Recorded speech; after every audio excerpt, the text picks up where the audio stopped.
From America's heartland, this is GJRB, Clinton, Iowa. Now, GJRB presents The Last 7 Days. In this time of lawlessness and utter chaos, there's a program that puts it all into perspective. This is the program where men and women gather to discuss current events and how it lines up with Bible prophecy. And now, The Last 7 Days. Okay, well, I guess we're going to go ahead and get started. There's a new ceasefire. I don't know if anybody heard about it. It's for a 72-hour period in Baltimore. Baltimore? What? So after the 72 hours, they can go back to shooting each other? Yeah. But they're trying out a 72-hour ceasefire. Baltimore citizens urge nobody killed anybody ceasefire at start of August. They have an official. There's a ceasefire now in Baltimore starting. I thought the Revolutionary War was over. And if that works there, they'll just try to Chicago. Hey Ron, I thought the Revolutionary War was over. So it's a campaign that nobody kills anybody for 72 hours in Baltimore. And that's going to be a killer trying to make that work. I would guess that Undertaker's protesting that. Yeah. There's probably some people protesting it. Yeah. But I guess this would fall under the we're becoming more and more lawless. Yeah, but I think that would be. I would say it's under the category of we're becoming more and more ridiculous. Yeah. No, that's politically incorrect, Brian.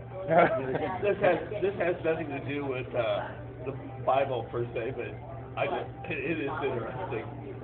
Rating collapse. CNN is now watched less than people who watch Yogi Bear, the reruns of Yogi Bear, Full House, and Friends. They're now behind the ratings of Nick at Night. What? CNN, I didn't think Nick at Night was even on anymore. They're now CNN's now below Yogi I don't Bear. get it. The reruns of Yogi Bear. Oh, I see. Did you In ratings. see where Twitter got in trouble for erasing a bunch of bad comments under CNN? Yeah, they went in and erased a bunch of bad comments. Oh, see. Well, them and Facebook are erasing any messages that are related to racism, what they think is racism. I know. But hate comments, you name it. But Nazism's okay. Yeah. I just find it interesting when a national news program is less watched than Yogi Bear reruns. Let's go into the cave and watch CNN, boo-boo. Boo-boo. Hey, Park Ranger. Yeah, that was good. That was good, Garrett. Doing well, Gary? On your radio show. Sometimes I do all kinds of stuff on my show, man. I try to get audience, man. You can hardly bear it, though. Yeah. Church of England votes in favor of marking gender transition with religious ceremony. Okay, so the Church of England is now going to have a religious ceremony for anybody who wants to transition from man to woman or woman to man. And the military just started But that the too good now. news, the good news is you don't have to be rebaptized. Well, at least there's a ceremony to do But that. they're having a religious ceremony now to mark your transition. So I don't know if they do this individually or if it's going to be done in groups or what. But they now have a ceremony, part of their liturgy, part of the religious ceremony now will have including a transition of sexual orientation. I kind of look at it this way: if they do it as a group, then they'll be groupies. Yeah. There's no groupies. There's sensational. LA neighborhood stunned by sledgehammer attack on Buddhist statue. we're not going to let this hateful activity win. And of course, you know, this is not Amish, right? They're not Amish slinging sledgehammers. All was peaceful in the Los Angeles neighborhood until one evening last month when a man in a white sedan pulled up, got out, and used his sledgehammer to decapitate the statue. Wallace said 2 people witnessed the incident, but were unable to write down the license plate number. He was heard yelling. He was heard yelling about Al Qaeda and Muslim extremism and things of that nature. He said, "I think the gentleman's a little confused and obviously a little violent. It's important to find him, educate him, and help him. The crime left residents stunned." Well, you know, first of all, where's the cross? And it wasn't somebody shouting Aqaba, you know. Yeah. Oh, he was hollering that. Oh, no, What we was might the have. statue of? Buddha. Oh. Statue of Buddha. Yeah, he was a little confused. Or maybe he might have had the right idea. I mean, So he they rub the need to- belly rather than. So they need to educate this guy when they find him, okay? But now here's real hate crimes. Jesus painting left on the Islamic Center investigated as hate crime. A painting of Jesus Christ on the cross was left at an Islamic Center, and police are investigating as a possible hate crime. Oh, yeah, that's right. They're saying the cross is a hate symbol now. A large painting of Jesus on the cross was left on the Long Island Islamic Center, and police are investigating it as a hate crime. The painting was found Friday on a fence of the Hillside Islamic Center in North New Hyde Park, Nassau County Police said. Okay, now Here's a hate crime. They didn't paint on something, they just had a painting. They and put set the it there. painting there, yeah. oh, But hey, it was of Jesus. Hey, Ron, So Ron. that is hateful. now it's a hate crime if you do that, but now you can put a cross in the urine in Smithsonian Institute, and that's art. And that's art, and that's not hate. That's exactly right. So I found that kind of, all those things kind of interesting.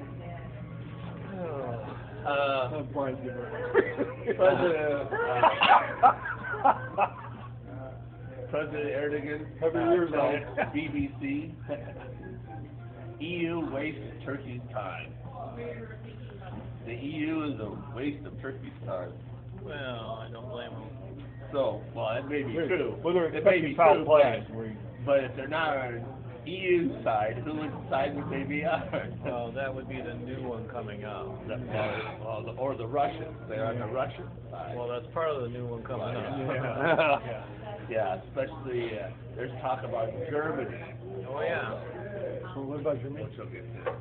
Not being They're really trying to with form a new European Turkey alliance. is going to eventually switch over Probably, to Russia probably going to be 10 to nations. fulfill Ezekiel 38. But you said something about Germany too. Germany, well, we got an article on that too. Yes. Well, you know, if I you gotta take a start look, reading Ezekiel if you 38 take a one of look these days. at, if you take a look at the territories listed, some people have prescribed that also includes Germany. But Germany's been the front runner anyway, and all the even European Yeah. they're head nation anyway. In Ezekiel chapter 38. So that's probably why they had the G27 there, right? Astonishing spike of demand for exorcism. We've been talking about this for like the last couple of years. There's been a spike in exorcisms. The Catholic Church in USA became aware of the rise in demonic activity because of an increase in requests for permission to perform exorcisms from priests across the country and their respective bishops, according to Monsignor John Essen, president of the board of directors for the Institute. According to church policy, a priest must obtain permission from their bishop before performing an exorcism in order to have the authority of the church behind them when confronting the demonic permission. When confronting the demonic permission is also obtained so that the church can confirm that the person in question has undergone psychiatric evaluation to rule out the possibility of mental health issues. As the acceptance of sin has increased, so too has demonic activity. There's no correlation. Yeah, we can't be saying the devil made us do it. Yeah. Anyhow, there's an increase. We've been talking about this. The president of Brazil was drove out of the presidential home in Rio from demonic attack. Wow. You talk about attack like of Venezuela. Man, they're getting nailed down there. I don't know if they do it still or not, but I think it was in the medieval days. He said have to pay to have somebody exercise. From the church, the Catholic Church. Apparently, in the Catholic Church, you have to get the bishop's permission, and they make sure that there's a psychiatric evaluation before they actually do a. Well, I'd be more concerned doing it afterwards. Do they evaluate the psychiatrist too? That's Right. No, you can't have him on the couch. That's not. I'm sure they do have to pay. Short story. This lady came in and she seemed kind of stressed out, and so I said, is everything okay? And she went into a story about how her and her neighbors were fighting and all the problems they were having. So she said, and I can't remember exactly how the whole thing went, but she went to a priest here in Clinton, and he wouldn't pray for her because she wasn't in his parish, so he would pray for her. And so I said, well, I'll be happy to pray for you over the situation. So I did, and she wanted to give me $10 or something. I said, I don't charge anybody for praying for them, And she said, well, I would have to pay the priest if he paid praying for me. I said, really? And she said, oh yeah, So I said, no, I'm not taking anything. And so she came back the next day and she got a key and gave me $20 and drove off. She was going to pay no matter what. She had to pay. Well, that's part of. They think that they're cursed or something if they don't do it. So this exorcism thing is kind of coming back to bite the Catholic Church. Vatican investigates Catholic group after exorcist claimed that Francis is devil's man. And what is devil's man? He did what? Transgender, is that what he is? This exorcism thing is coming back to bite the Catholic Church. There's this Catholic group that we're going to talk about. Showed a video to explore this basis, and this man in demonic possession claimed that Pope Francis, was acting as Satan's personal man, Emissary. Okay, on June 2nd, Harold's leader. Well, demons do like to break, by the way. Monsignor Claudas unexpectedly resigned as reports emerged from the Vatican's investigation of the group. The leader of Brazil's traditional movement that was praised in the past two pontificates has resigned in a video has essentially emerged in the leader relying bizarre claims of one of the priests regarding Pope Francis, Monsignor Diaz, the founder of the now an ex-leader of the Heralds of the Gospel. Heralds of the Gospel is an organization, is a religious group in Brazil, but it's all over the world. But they're most known for Brazil. They're very conservative, so they don't exactly like Pope Francis. But speaking to the tablet newspaper, a Roman-based leader in the order said that the video was taken out of context and was and what was said does not equate to the position of the heralds.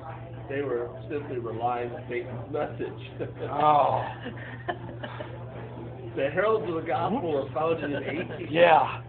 The Heralds of the Gospel were founded in 1998, relatively new group, 20 years, and received final approval in 2001 under John Paul II, making them the first private association of faithful to receive the Vatican approval in the third millennium, an achievement which the group is keen to underline. They are made up of 200 priests, 2,820 consecrated members, and are present in 78 countries. Under Benedict XVI, two other societies grew out of the Heralds. Although not widely known outside of Brazil and some circles in Rome, the Herald's religious dress, the medieval-looking dark brown tunic and long Gothic-looking cross in the middle are giving them visibility within the church. However, on June 2nd, their leader, Monsignor Claudas, unexpectedly resigned, and reports emerged of the Vatican investigation of the group. A Herald spokesman in Brazil confirmed the probe, saying that it was a routine apostolic investigation which can occur at any moment for any religious institution. It was in the days following Monsignor Claudas' resignation that the video emerged. In it, Pino Colera de Oliveira, the spiritual inspiration for the Herald, is described as being in heaven, instituting the death of the Pope and saying that the next Pope will be good. The devil is said to be seeking to kill the man of God is calling, who, according to what is said in the video, is Cardinal Frank Rodi, the 82-year-old former leader of the Congregation for Religion. Cardinal Rodi has been a public critic of Francis. So, Carrero, whose secrecy for 40 years was secretary was for 40 years with Claudas, was known in Brazil for his staunch and criticism of liberal theology, setting up the tradition, family, and property, TFP. So, anyhow, the guy from the head leader of Heralds of the Gospel was quit after they released a video saying that this guy had seen a vision that Satan was trying to kill God's man, which was this Cardinal Rodi, and that Pope Francis was basically evil, and that the next one would be good. So much for Fatima. Yeah. So much for Fatima. Daughter of Muhammad. So much for Fatima. Now this sad because at one time I was a member of the Mennonite Church. The Mennonite Church USA adopts BDS with 98% vote. What this is about is they are no longer buying any products from the Nation of Islam. Culminating in a 3-year process, delegates at the Mennonite Church USA, which is, there's 21 different Mennonites, this is the largest one of them. Mennonite Church USA assembled in Orlando on Thursday adopted a resolution titled Seeking Peace in Israel and Palestine, with an approximate 98% vote. Voting in favor of the resolution calls on members to avoid purchase of products associated with the occupation or produced in settlements in occupied territories. It also establishes a process for the church to review its investigations for the purpose of withdrawing investments from companies that are profiting from the occupation. May go for me. And what's really kind of strange is they talk about how in the past they've been anti-Semitic. As Western Christian Mennonites and U.S. citizens, we confess and lament the ways which we have participated in the harms against the Jewish people. Here's a list of the things that they confess that they have done. Failing to do the harsh work of examining our participation in anti-Semitic belief and practice. Bearing complicity in the Holocaust that killed 6 million Jews, failing to respond to Jewish refugees fleeing Europe, and failing to fully examine the historical record of the Mennonite complicity in these atrocities. Ignoring the gravity of ongoing anti-Semitism and the acts of violence against Jewish people. Failing to recognize how these past and present threats contribute to the need for security for Jewish people, neglecting to build relationships with Jewish representatives and communities in the United States and recognize diverse expression of their hopes and fears, failing to understand the significance of the state of Israel for many Jewish people and the diversity of perspectives and understandings amongst Jews related to Israel and Zionism. And now that we've got that off our communal chest, let's boycott Israel.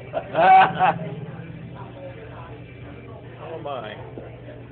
The resolution offers a unique Mennonite voice. According to the resolution, it opposes Israeli military occupation and U.S. support while intentionally affirming the need to reach out and build stronger relationships with Jewish Jews. Well, they might go for me. Sounds like they're trying to do both sides at the same time. You might be going for the That's what Mennonites, they're trying to do. Ammonites, if they're not careful. Even though that they recognize that they are anti-Semitic, They want to be anti-Semitic. and they recognize that they want to be anti-Semitic. So, Recognize it. That's the word we want. did you see this push to add the last letter there for pedophile? Yeah. Well, it's interesting the idea that they're doing, because the name pedophile and pedophilia sounds too clinical and sounds like a mental disease. They're now going to call it pedosexual. Pedosexual. I think that sounds a little more palatable. Well, it's in the group. So you think you'll pass the resolution under that name? Does all kinds of I know they tried to I'll do tell that. you what, they've got just as much differences chance are as the homosexuals did, because they have the same argument. Well, last time, this is a national protection. Yeah. Yeah. Nationally protected. Pedophilia was part of the national protected Right. class. Keep that out there. But they cut it out at the very last minute. Barely. So, it's only a matter of time before it will be a protected class. Which means that, if a known pedophile comes, you have to treat him just like everybody else. Wow. Can't discriminate against like to them. your church if you have someone come that is a known pedophile to say like they can't be a part of the children's Sunday school or Right. something. You couldn't do that. No. You couldn't say that they can't live so many feet from the school. They could live next to a school. So where?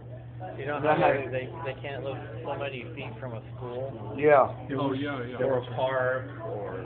Yeah, now they'd be able to live next to a school. Because that's passed. They'd be able to teach children in school. So in other words, it's like it might as well have Sharia law, because they say Sharia law says it's okay to be a pedophile. But not a homosexual. You're not a homosexual. They're not. Yeah, they'll throw you over a cliff if you're homosexual. Yeah. You know, you'd be. Oh, they also had something in the article. I think one time that they were trying to push gender identity on the Muslim, you know, like women or something like that. You know, they could be now if you're Muslim, you could be transsexual. You can't be a homosexual, but transsexual. Well, that's just like it shocked me that one time I was reading an article on Amish, and their leading product for sale is tobacco. That shocked me. That's their leading product, at least in Ohio, is tobacco. They sell tobacco as their leading. That's shocking. Well, it is shocking to figure that. It's not shocking to me. Yeah. Amish. I thought they smoked anyway, like pipes or something. Well, they do, but I mean, that's their leading, you know. I'm concerned about the Amish. What was it? They tend to be more. Paul Weathers said that. More involved in the religion than our minds. Paul Weathers said that's kind of hypocritical because here they don't leave in phones, but they'll use their neighbors. They don't leave in a car, but they'll take their ride if they get. It's all about the law. Hackers are targeting nuclear facilities, Homeland Security Department, and the FBI said.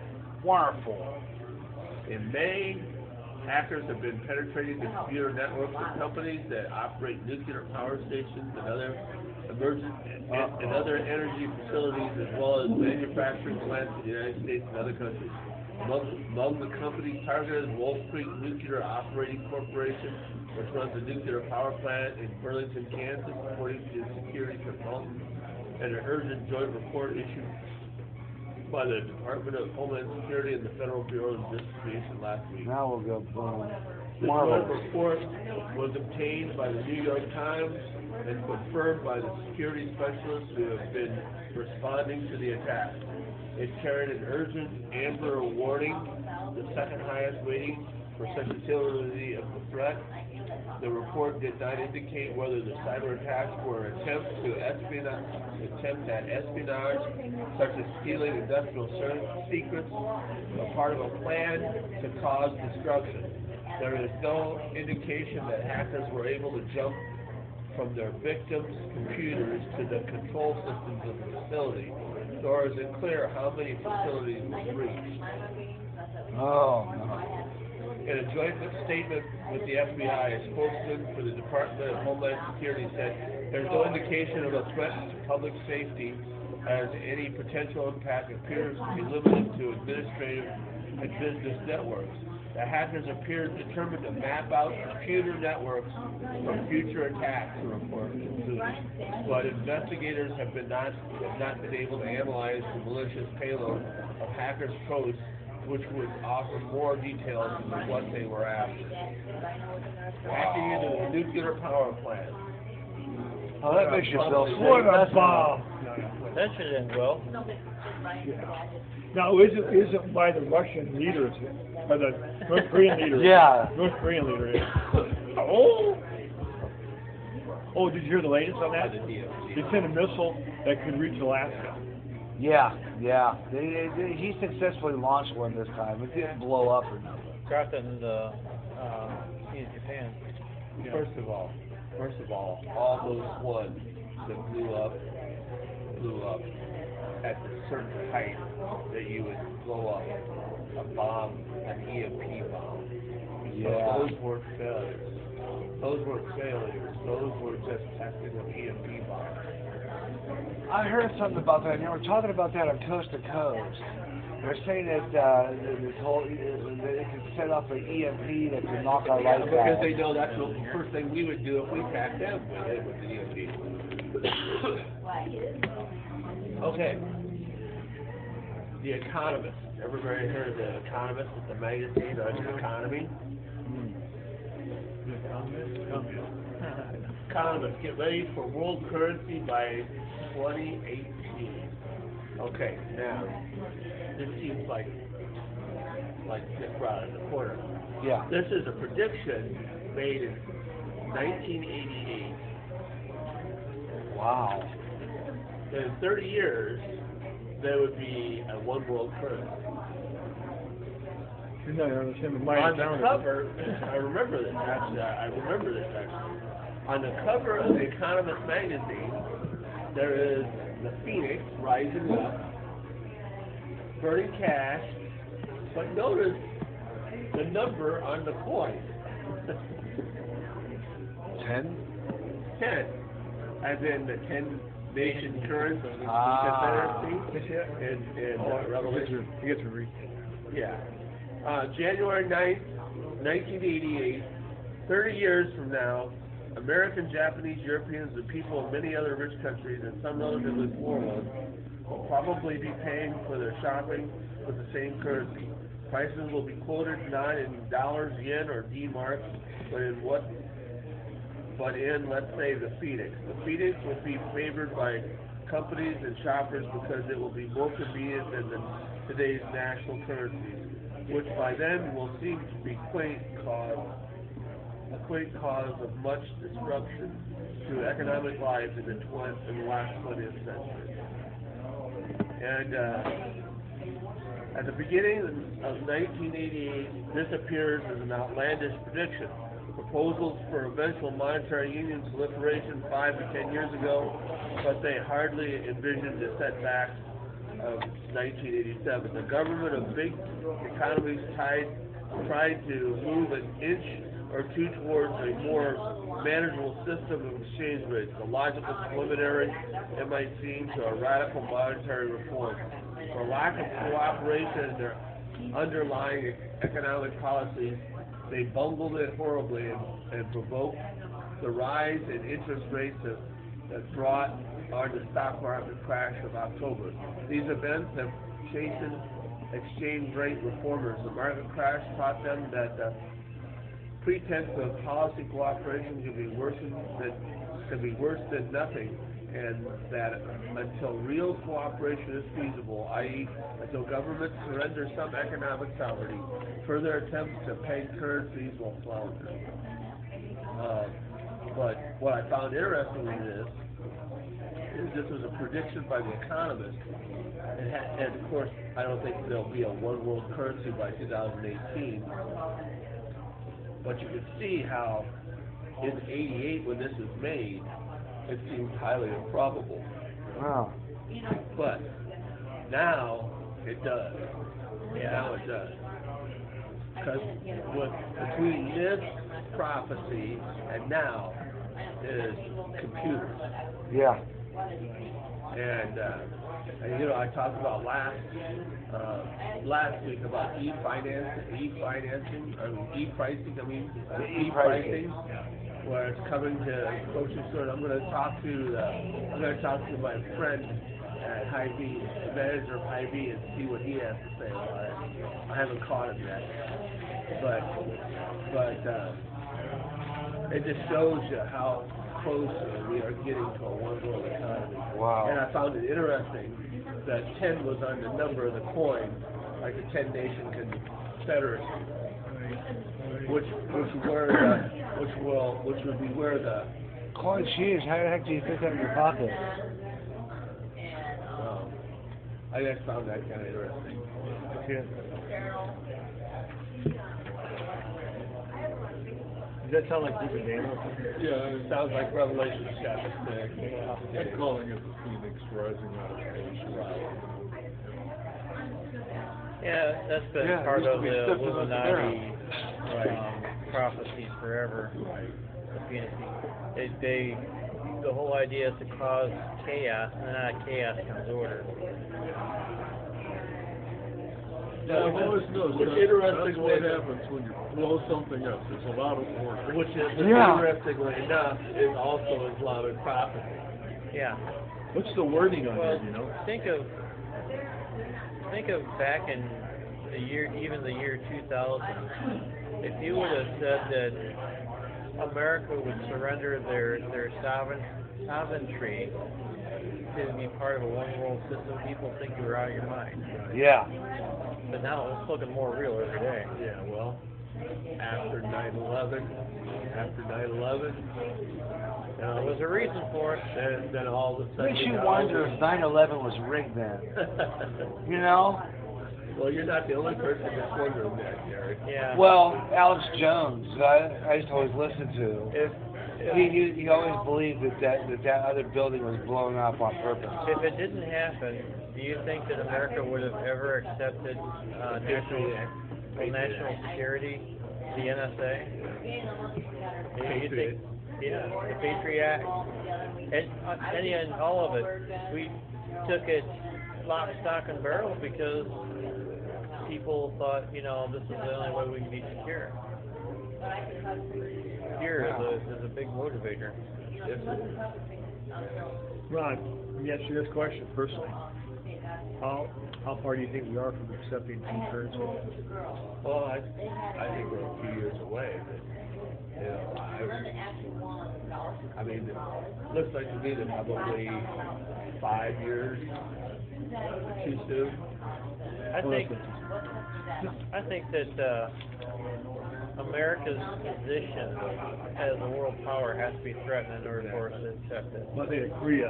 Because if we're shaking off our pedestal, then we'll become part of the system just to keep position. Something has to happen to America. Wonderful. I'd like to believe it's going to be revival, but don't necessarily see that. I don't think revival is going to be that kind of revival this time. No. Well, he thinks it's going to start in 2018. Well, that's what the article.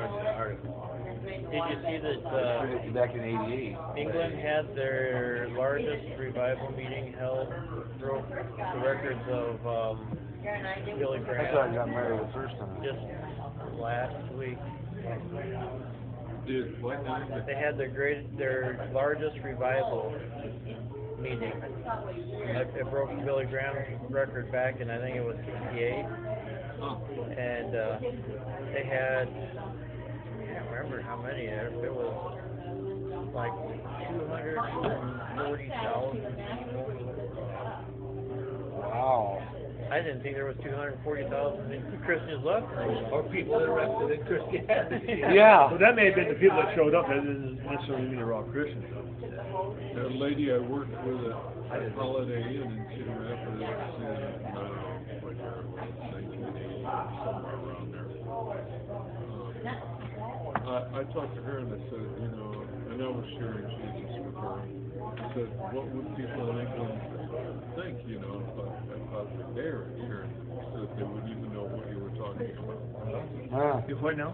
Yeah. Wouldn't even know what. Sharing Jesus with her, she worked at a Holiday Inn that I worked at. So they wouldn't even know what you were talking about. Wow.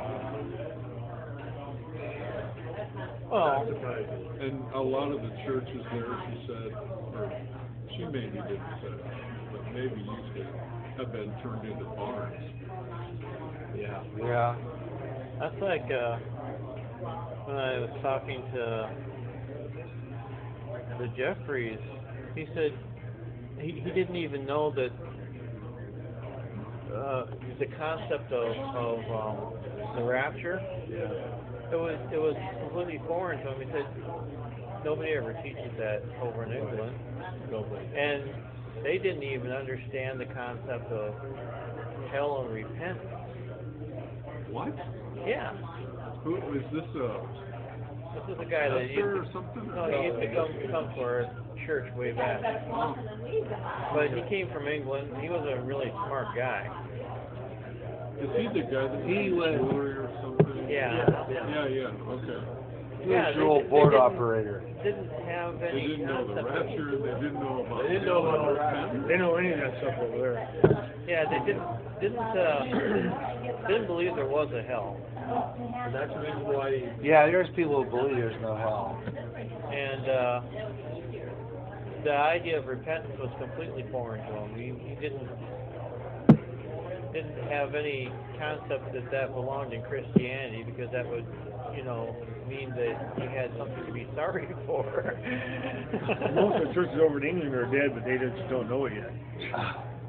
Nobody told them. Kind of like the guy who dies and nobody tells me. Well, what God writes it on your wall. Yeah. Yeah. Oh, yeah. But that's a common thing from England, though. They. Oh, yeah. I didn't know that there was 235 people interested in Christianity, 235,000 interested in Christianity. Yeah, I gotta think there's some hope there. Well, they're probably going to the church and find a block. Stick to them now, so you know. Yeah, it's probably because they go to the church and find the door locked. Yeah, no place to go but that stadium. We hear about Jesus there. Here's an article.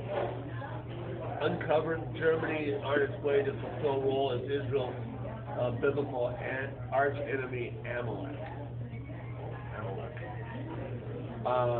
Jewish people believe that Germany is Amalek. Who's Amalek? Let's see, where I started here. Rabbi Winston said that by isolating themselves, Germany will begin to express a unique national character. The rabbi stated that every nation has a unique spiritual nature, noting an obscurity that describes that of Germany. Rabbi Winston related a portion from the Talmud, which discusses Germania, explaining that this is an aspect of the nation of Edom, which, if brought together, would have unlimited power to accomplish their goal of destroying the world. Most notably, the Jewish people, biblical nemesis Amalek, is descended from Edom. This rabbi, a medieval rabbinical authority known by the acronym Mashai, explained that Germania is the nation which, if unified, would cause the destruction of the world. This is during medieval times. Wow. Another one, 17th century biblical commentator known as Sefki Hakorumim. Some kind of interesting pronunciation. Big name there. Identified Germania as Amalek, or in modern terms, Germany. This is a form of prophecy, though it only hints at what is to come, Rabbi Winston explained. There is a certainly an aspect of Germany that is connected to the aspect of Amalek. They sought the destruction of the entire world, even at the expense of their own country in World War II, and nearly succeeded. This Rabbi Winston noted was precisely the nature of the biblical nation of Amalek, harming others even if it meant their own self-destruction. During the Exodus from Egypt, Israel requested to pass through the land belonging to Amalek. Rather than allow them to do so, the Amalek attacked the Hebrews from behind, targeting the weaker stragglers. This is disturbingly similar to the Nazi euthanasia program, which sought to improve the human race by a program of targeting eugenics, weeding out those non-Aryan deemed unfit. This program refers to the final solution, which is adhered to even when resources were sorely needed for the German war effort. Rabbi Winston noted that relations between Germany and the U.S. have been very close under the previous administration.